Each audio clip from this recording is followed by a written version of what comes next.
নমস্কার বন্ধুরা, মন্টিস কিচেনে আপনাদের স্বাগত। আজকে একটি খুবই নতুন রেসিপি নিয়ে চলে এসেছি, আম দিয়ে পাটিসাপটা রেসিপি। আপনারা একবার ঘরে এই রেসিপিটি বানিয়ে দেখতে পারেন, খেতে ভীষণ ভালো লাগবে। প্রথমে আম, চিনি, সুজি, ময়দা, দুধ, কাজু, কিশমিশ, কাঠবাদাম আর একটু এলাচ। এবার আমি আমটাকে কেটে নিচ্ছি। আমি এখানে 1 বাটি ময়দা আর হাফ বাটি সুজি ব্যবহার করেছি। আপনারা যদি বেশি করেন তাহলে 2 বাটি ময়দা বা 1 বাটি সুজি নিতে পারেন।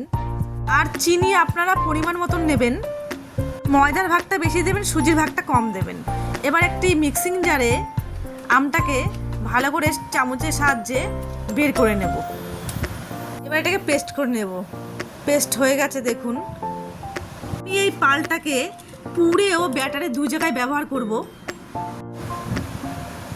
এবার একটি ফ্রাই প্যানে দিয়ে দেব আমের পালটা, দিয়ে দেব পরিমাণ মতন চিনি। এবার এটাকে ভালো করে নাড়াচাড়া করে শুকিয়ে নেব। এবার এটা যতক্ষণ না জলটা শুকোচ্ছে, আমি একটা তাওয়া প্যানে হাফ বাটি সুজি একটু লাল লাল করে ভেজে নেব। ব্যাস, আমার হয়ে গেছে লাল লাল করে ভাজা, আর এটাও জলটা শুকিয়ে এসছে। এবার ভেজে রাখা সুজি দিয়ে দেব, দিয়ে একটু নাড়াচাড়া করে নেব। এবার দিয়ে দেব কাজু, কিশমিশ, কাঠবাদাম। এবার দিয়ে আবার ভালো করে একটু আঠালো আঠালো শুকিয়ে নেব। অন্য একটু এলাচ গুঁড়ো ছিটিয়ে দেব। এটা খোয়া ক্ষীর বা মাখা সন্দেশ দিয়ে করতে পারেন, আমি সুজি দিয়ে করলাম। এবার ব্যাটারটা তৈরি করে নেব। দিয়ে দেবো 1 বাটি ময়দা, হাফ বাটি সুজি, হাফ বাটি চিনি আর সামান্য একটু নুন। নুনটা অবশ্যই একটু দেবেন। আর দিয়ে দেবো আমের পাল, দিয়ে দেবো পরিমাণ মতন দুধ। আমের পালটা বেশি দেবেন না, তাহলে তাওয়া প্যানে লেগে যেতে পারে। আপনারা এটা পরিমাণ মতন দেবেন। আমি আরেকটু দুধ নিচ্ছি। এবার ভালো করে ফাটিয়ে নেব। দেখুন আমার হয়ে গেছে মিশ্রণটা কত সুন্দর। এবার 1 মিনিট ঢেকে রেখে দেবো। 1 মিনিট বাদে চলে এসেছি, দেখুন কত সুন্দর হয়েছে। এবার একটু তাওয়া প্যানে সামান্য একটু রিফাইন অয়েল দিয়ে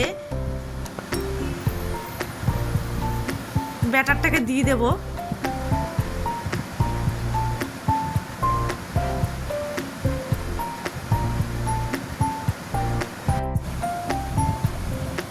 এবার দিয়ে দেব সুজি ও আমের পুরটা। সুজির মধ্যে আমের পুরটা অবশ্যই ব্যবহার করবেন, না হলে বুঝবেন কিরম করে যে আমের পাটিসাপটা খাচ্ছি। আর সন্দেশ দিয়ে করলেও আমের পালটা ব্যবহার করবেন। ব্যাস, একটা হয়ে গেছে দেখুন, একদম কত সুন্দর হয়েছে।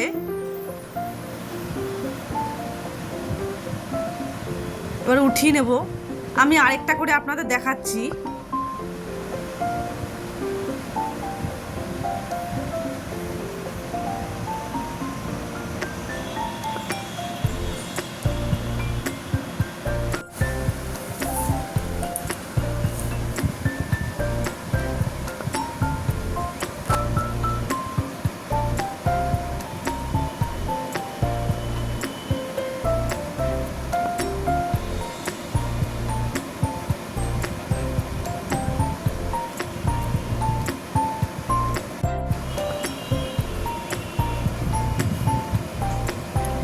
ব্যাস, আমার হয়ে গেছে। এবার উঠিয়ে নেব।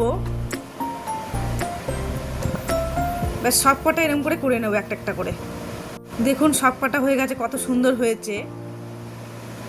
আমার এই রেসিপিটি আপনাদের যদি ভালো লেগে থাকে, যারা ফেসবুক থেকে দেখছেন চ্যানেলটিকে ফলো করে দেবেন, আর যারা ইউটিউব থেকে দেখছেন চ্যানেলটিকে সাবস্ক্রাইব করে দেবেন।